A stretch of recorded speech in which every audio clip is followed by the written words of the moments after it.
Fala, meu lindo, minha linda.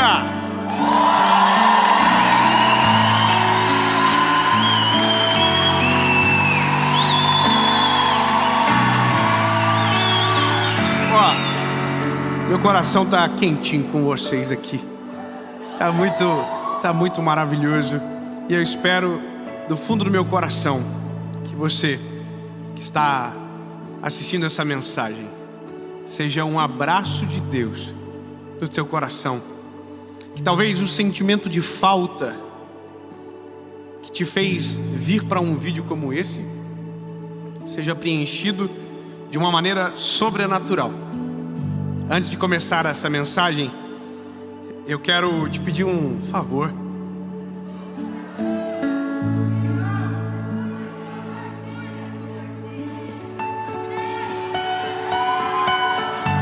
Você tá vendo? O povo tá pedindo. Você vê o vídeo e fica, não vou curtir. Não, curte. Ativa o sininho, se inscreve no canal. Entendeu? Eu não sei quanto a gente tá agora nessa altura do campeonato, mas se não tiver 10 milhões ainda, irmão, pega e manda pra alguém. Fala assim, ó, se inscreve, ó, toda segunda-feira tem uma palavra de Deus pra você. Amém? Então, falando em palavra de Deus, vamos pro que importa. Vamos pro vídeo.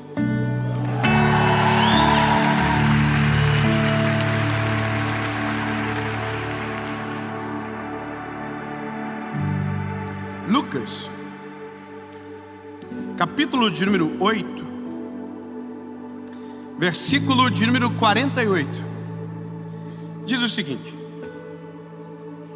e ele disse: tem de bom ânimo, filha, pois a tua fé te salvou. Eu tô com uma Bíblia hoje que eu gravava com ela lá no começo. Essa Bíblia eu não viajo mais com ela. Eu só trouxe ela porque eu vim de carro. Porque essa Bíblia aqui é uma memória minha. Ela é toda marcada, página por página. Todos os textos que eu li milhares de vezes, porque eu precisava de socorro. Então nessa Bíblia, ela é de 1987. Ela é uma herança do meu avô que partiu para o Senhor. E essa Bíblia ficou na minha casa por muito tempo, em cima de um armário do quarto da minha mãe. Era a Bíblia dela. Mas no dia que eu mais precisei, eu corri para o quarto dela e encontrei essa Bíblia. Fui para o meu quarto e abri ela. E nunca mais a fechei. Porque uma palavra veio tão forte no meu coração que mudou a minha vida para sempre. E naquele dia eu conheci Jesus. E eu conheci um Deus que até então não tinha sido me apresentado daquela forma. E eu fiquei apaixonado. Alguém me disse, David, perguntou esses dias, quando foi que você começou a pregar? E eu de verdade não sei. Porque quando eu conheci Jesus, aconteceu um negócio comigo. Não é que eu queria pregar, é que eu não conseguia parar de falar. Alguém dizia, você está chorando demais na mensagem, cara, para de chorar, isso é emocionalismo.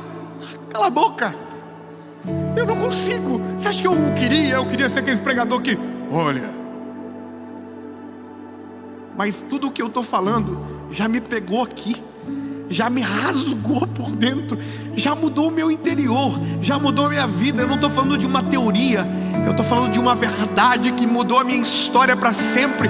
É maior do que eu. E aí, agora, eu sou um pregador do Evangelho. Uau, que delícia. Eu falo de Jesus para todo mundo. O problema é que eu pego gente que já foi prospectada. Sabe, já pegaram no meio do caminho e colocaram numa pirâmide. num golpe. Apresentaram de Jesus de um jeito que era um golpe. E hoje eu abro a internet e eu fico apavorado com o tanto de golpe. É golpe em cima de golpe. E tudo em nome de Jesus. Isso me dá uma tristeza, porque eu fico pensando como essas pessoas vão conhecer Jesus dessa maneira. Sabe? Qual é a perspectiva que o mundo vai criar de Jesus a partir dessas pessoas que proclamam o Evangelho? Eu jamais vou usar um palco como esse para falar de pessoas, para falar nomes, para perseguir alguém. Jamais. Esse lugar não é para as minhas angústias fluírem, é para que o Evangelho apareça. Mas eu preciso te dizer que dói no meu coração quando eu vejo algumas coisas. Gente falando o que Jesus jamais diria, fazendo o que Jesus jamais faria, ferindo, chamando de pecado coisas que nunca foram, cercando pessoas em julgos desiguais. Sabe, esses dias eu ouvi uma palavra e eu só vou falar isso aqui. Alguém disse: se você ouve uma palavra e se sente leve, isso não é o Evangelho. E eu tô aqui, ó. Nossa. E a pessoa disse: Evangelho, quando você ouve, você fica pesado, olhando para as misérias suas. Uau.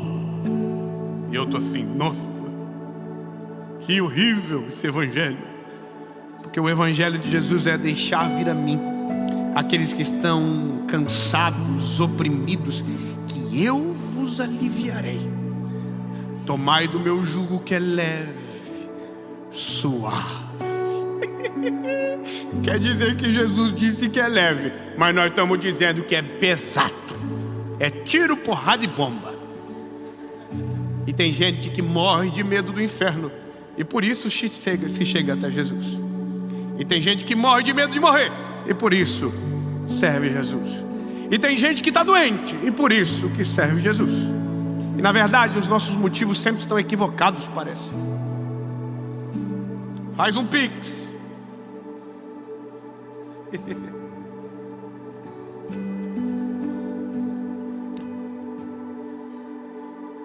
Pode te falar um negócio? Nosso maior problema é porque a gente talvez não conheceu Jesus na fonte. É que às vezes a gente só conhece Jesus de quem bebeu da fonte. E as percepções de sabores às vezes são erradas. E ainda tem gente que manda mensagem para mim: se tatuagem é pecado, se pode fazer isso, se pode fazer aquilo. Irmão, ai, cuidar da tua vida. Mas eu quero saber se... Não, eu não quero falar, porque senão eu vou começar a entrar em detalhes que vão colocar problemas. Mas a única coisa que eu quero que você entenda é que só tem uma forma de resolver isso: quando a gente entende que nos falta algo. Que ouvir o Dave não é suficiente, que ouvir o teu pastor não é suficiente, que ouvir uma mensagem em uma segunda-feira não é suficiente. Você precisa de algo a mais. Como assim, Dave? Você está se incluindo? Exatamente, eu estou me incluindo.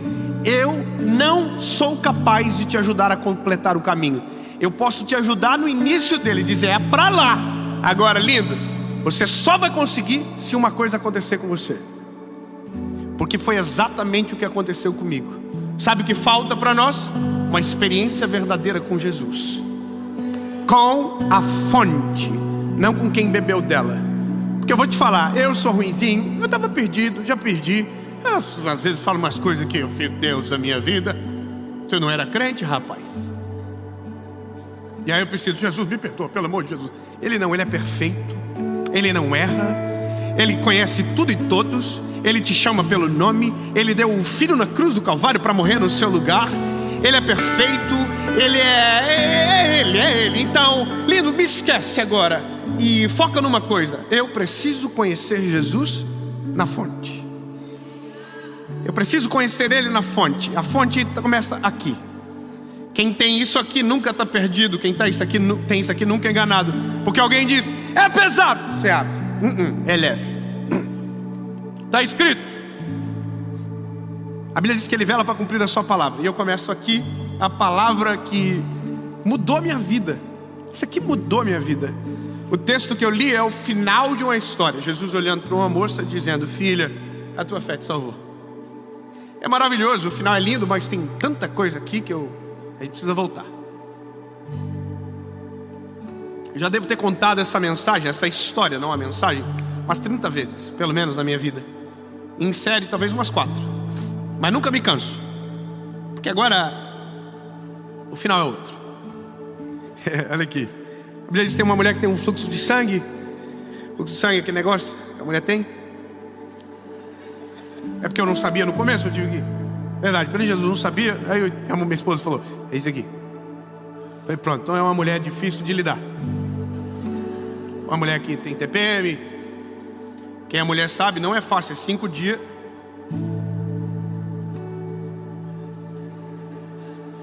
Que é só o sangue de Jesus tem poder para aguentar.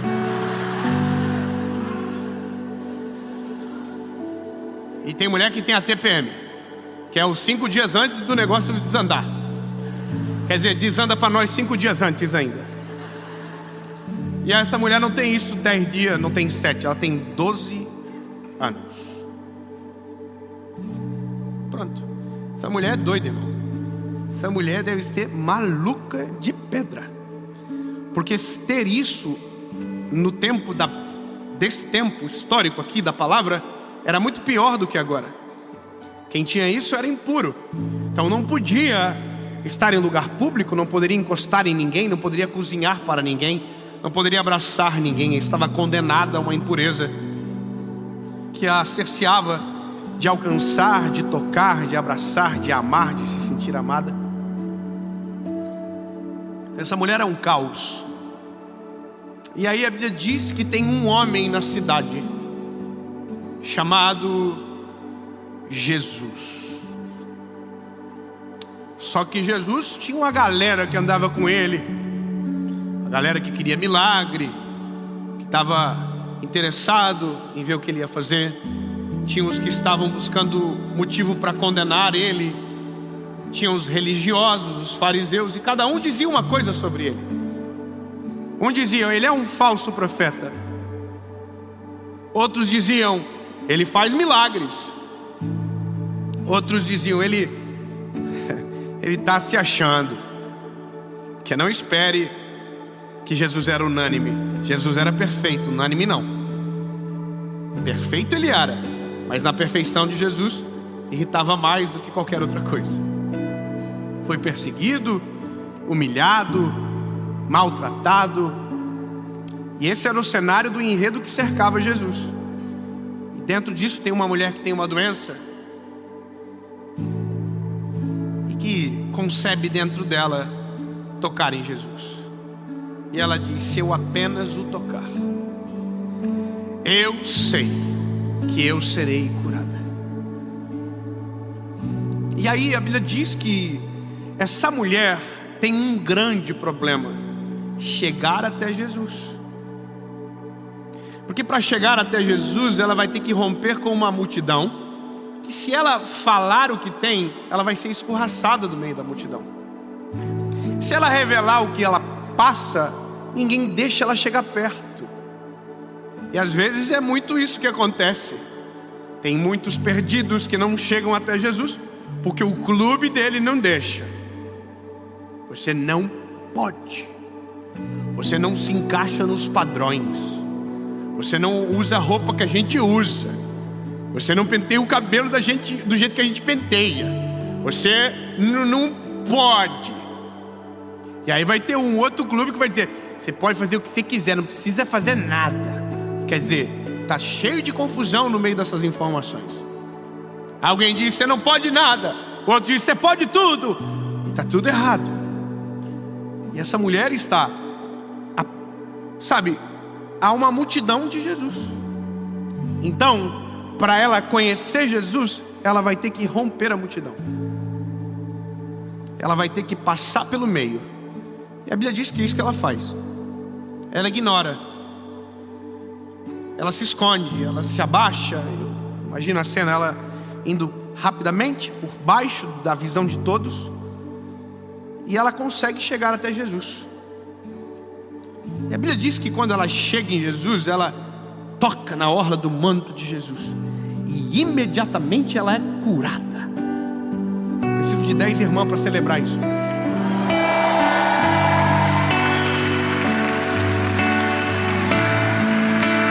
E aí, se você moça que está me ouvindo aqui, irmã, senhora, tia. É que tem tia aqui também, eu estou feliz. Olha, você tem umas velhinhas maneiras no meio. Você veio. Conheceu pelo YouTube? Que é isso, hein? Conectadaça. Mas aqui, se você está 12 anos com um negócio desse acontecendo, você é curado, o que você faz?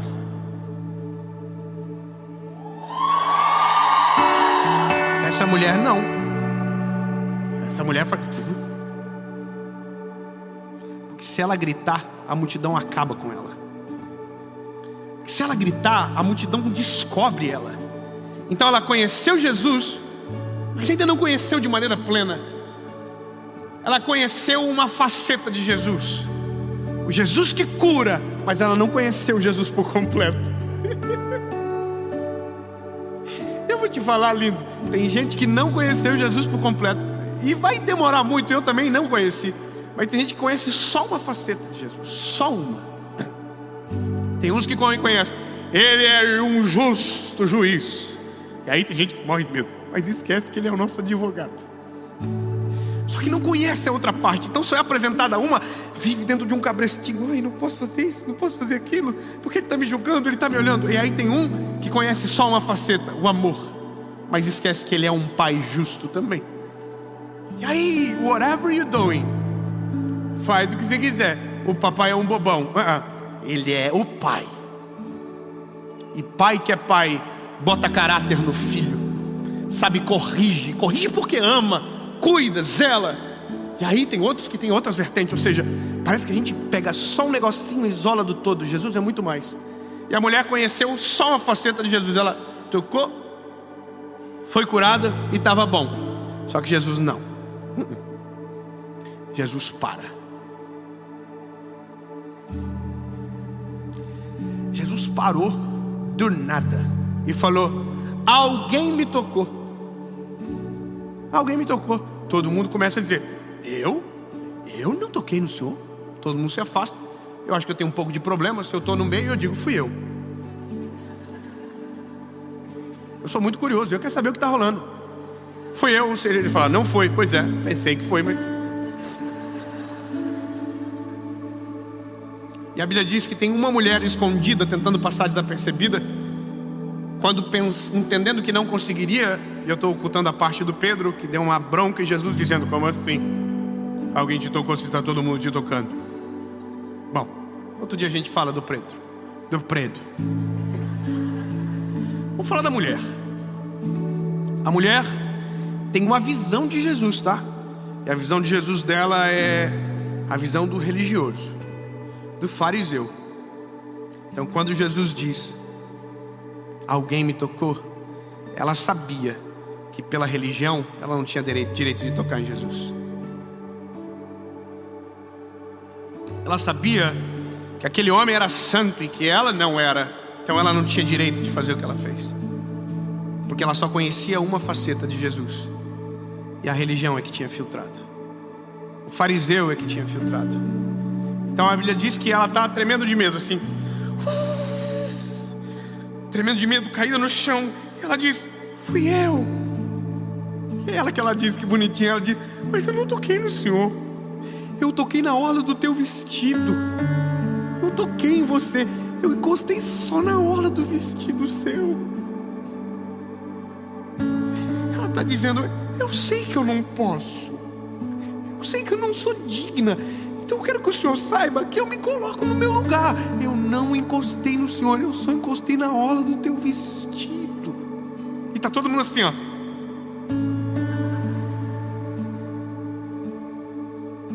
Por isso que eu sou apaixonado por Jesus, irmão. Porque Jesus é muito maior do que uma religião, é muito maior do que um dogma, é muito maior. Jesus escuta, lindo, Jesus está acima da nossa religião, Jesus está acima da nossa pequeneza, Jesus está acima da gente, está muito acima, muito, sabe, não tenta colocar Jesus numa caixinha porque ele não cabe, não tenta colocar Jesus dentro de um buraquinho porque ele não cabe, irmão, ele é maior do que tudo. A Bíblia diz que as nuvens são os cabelos dos seus pés e ele pega a terra com a palma da mão. A Bíblia diz que o vento, o mar o obedece, irmão. Quem somos nós para dizer que o todo é o que eu conheço? Não, Jesus é muito mais. Só que agora eu preciso resolver o problema da mulher. Aqui eu tenho um conflito, porque tudo o que a gente vai aprender sobre Jesus, dentro dessa expectativa, aparece aqui. Porque nós somos seletivos, nós escolhemos quem chega perto, nós escolhemos quem se afasta. A gente é que escolhe. Então a nossa perspectiva, Deus ama como a gente ama, Deus opera a justiça como a gente opera. E existe uma expectativa na multidão, na mulher. A mulher já tem a expectativa clara. Ela pensa: eu vou ser escorraçada. A Bíblia diz que ela está tremendo de medo, quem sabe? E eu vou te dar uma aspa. Eu tenho meu filho, o Noah, meu segundo. Ele tem 2 anos, mas ele é muito inteligente. Com o João e com o Noah, eu fui mais rígido, porque tinha muito medo por conta das viagens e queria ser a mais presente possível mesmo viajando. Então sempre quando estava com eles eu era mais, sabe, corrigia muitas coisas pequenininhas o tempo todo. E eles têm muito respeito por mim, me honram demais. Só que quando veio a Serena,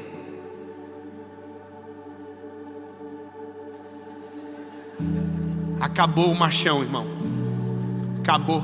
Quando eu vi que a Serena ia nascer, que nem brigar eu não conseguia, na barriga, porque um dia ela estava mexendo muito, e a minha esposa fala: briga com ela, fala para ela parar de mexer tanto. Aí eu falei: para, filha. Aí a minha esposa falou: tá vendo? Você não vai conseguir fazer igual com os garotos. Irmão, dito e feito, o que eu tive que fazer? Tive que arregar. Dei uma segurada na rigidez dos garotos, para nivelar, para não ter nenhum problema. O meu papai ama mais a Mana do que a gente. Bom, nivelei. Só que dentro desse nivelamento ficou as memórias. E o meu filho Noah, esses dias eu fiquei muito triste, porque em algum momento me pareceu que ele tinha mais medo de mim do que amor.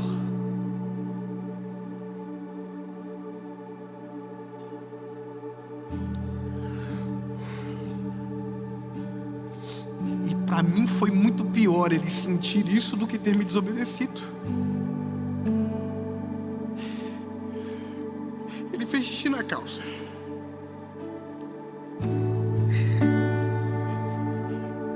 Ele acordou chorando, dizendo: papai, eu não vou trazer mais, papai, eu não vou trazer mais, eu não vou trazer mais.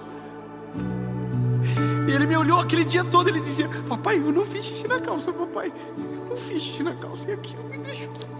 O que eu fiz com meu filho? Que ele tem mais medo do que amor por mim. E eu entendi que uma faceta apareceu mais do que a outra em algum momento, e foi por bastante talvez. E aí, chegou no final do dia, eu chamei ele para conversar, e ele é muito inteligente, sentou na minha frente e falou: papai, eu não vou trazer mais. Papai vai brigar comigo? E eu falei: não, filho, pai não vai te castigar. Aí eu falei para ele isso aqui: o pai já teve 2 anos. E o pai sabe o que você sente. Foi uma das conversas mais legais que eu tive com ele, porque ele ficou assim: o papai já foi pequenininho? O papai já foi bebê? Sim. O papai já fez xixi na calça. E ele: o papai E o vovô Bigô? E aí eu falei para ele: filho, eu quero que você entenda. Quando você cometer algo de errado, e vai acontecer, você não precisa ter medo do papai, mas deixa o papai te ajudar a resolver o problema. Fala com o pai. Fala para mim: pai, eu fiz xixi na calça, me ajuda, eu não quero fazer mais. O papai vai te ajudar. Como que a gente resolve? Conversando, filho, conversando. O papai vai conversar com você, conversando. E isso agora entrou na cabecinha dele. Quando eu falo com ele: filho, ele falou: papai quer conversar?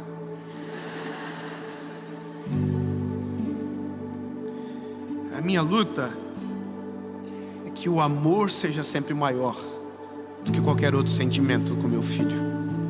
Agora, você acha que Deus é o contrário? Sabe o que Deus fez para que a gente nos sentíssemos amados, salvos? Ele não fez de longe, tudo que fez foi de perto. A Bíblia diz que o Filho desceu, suportou tudo o que a gente suportou. A diferença é que Ele nunca pecou. Mas tudo que você vive, Ele já viveu. Ele sabe na pele o que você sente. Por isso a palavra diz: no mundo vocês terão aflições, mas se animem, porque eu já vivi isso tudo e venci. Sabe, não é um evangelho que tira Jesus do nosso meio, não é, coloca no centro. A gente olha para Ele e diz: o Senhor sabe, mas eu preciso de ajuda. A mulher, ela não conheceu Jesus ainda, então o medo dela é muito maior do que o próprio resultado da cura. Ela está tremendo de medo, e a Bíblia diz que Jesus olha para ela e diz uma palavra só: filha. Sabe qual é o louco? Não tem o nome da mulher na Bíblia. Não tem o nome dela. Não é Lúcia, não é Esther, não é qualquer nome.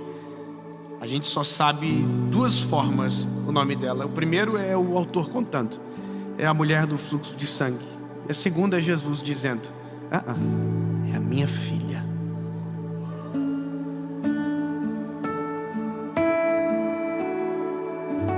E só quem é pai sabe o peso que carrega essa palavra: filho. A palavra filho, ela desarma o disjuntor, ela faz assim: puff, filho. Eu acredito que quando Jesus falou filha, provavelmente ela tenha parado de chorar na hora, porque ela chegou pensando que era só uma mulher desqualificada e que não podia ter tocado nele, mas descobriu que o homem que cura também era o pai dela.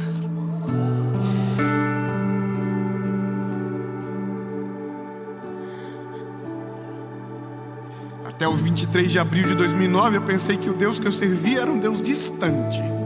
É o Deus do meu pai, é o Deus da minha mãe, é o Deus dos meus avós. Mas o dia que eu dobrei o joelho dentro do meu quarto, garoto, 19 anos, chorando, dizendo: Jesus, tem misericórdia de mim, se ainda tem esperança, eu quero que o Senhor fale comigo. E naquele dia eu descobri que não era o Deus dos meus pais, era o meu Deus, era o meu amigo. E Ele responde oração. E Ele me respondeu: por que você está falando tudo isso, Dave? Porque é isso que eu quero que quem me ouve viva. Que independa do que eu fale, mas que tenha a sua própria experiência com Jesus. Porque quem conhece Jesus de verdade não tem a sua identidade confusa, não tem visão equivocada sobre Jesus. Pelo contrário, é apaixonado por Jesus. E porque eu vou te falar um negócio: não tem, escute bem, não tem como conhecer Jesus de verdade e não se tornar louco por Ele. Não tem.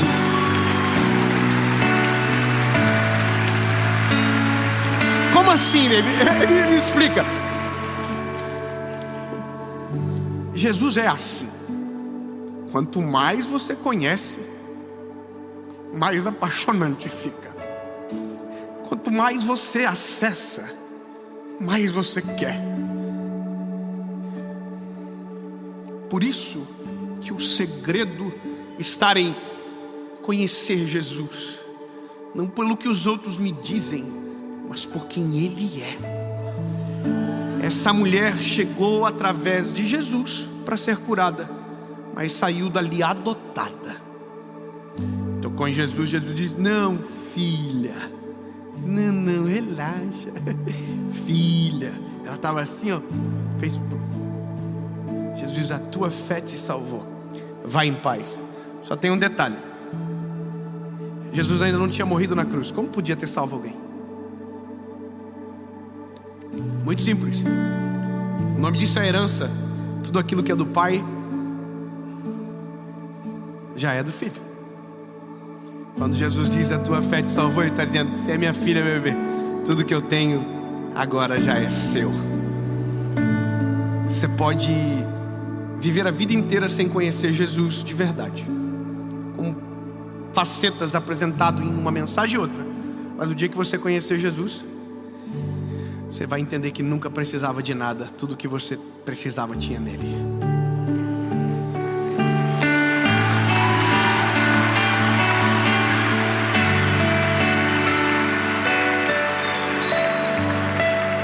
Jó, quando termina a experiência, diz: antes eu só te conhecia de ouvir falar, agora os meus olhos te veem.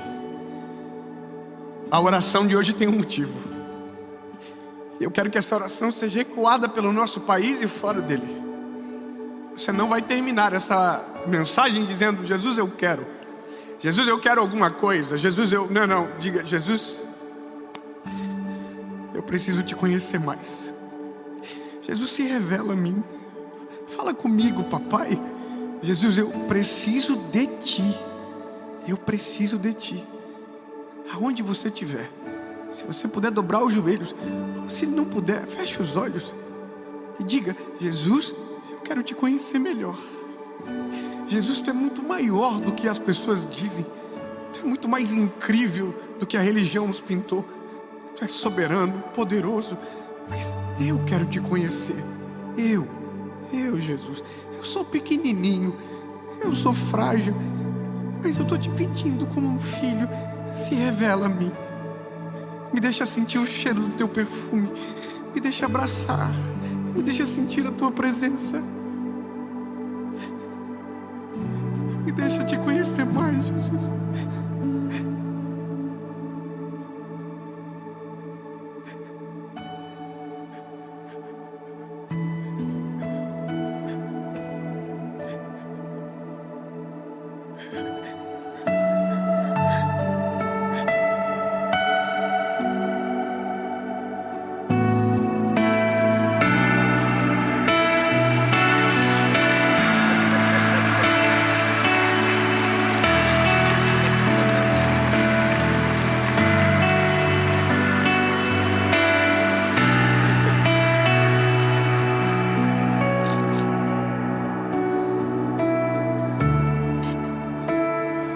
Se revela, Senhor, nessa palavra. Constrange com o teu amor, constrange com a tua presença, Espírito Santo. Aquece de um jeito que só o Senhor pode fazer. Tu é muito mais do que uma sensação. Tu é muito mais do que uma fala bonita. Tu é muito mais do que uma frase de efeito. Tu é muito mais do que um mito para alguns. Muito mais do que uma teoria. Tu és a verdade e a vida. Tu és o único caminho, Jesus. E a gente só quer uma coisa: te conhecer mais e mais. Porque quanto mais nós tivermos de ti, mais plenitude haverá dentro de nós. Em nome de Jesus, Pai. Amém.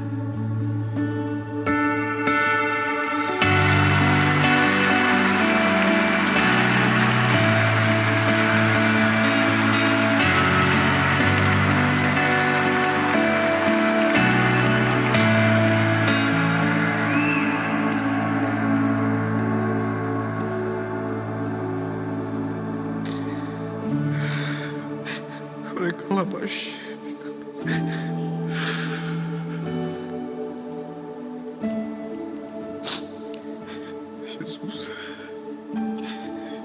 Que esta palavra mude a vida de milhares de pessoas, Senhor Jesus.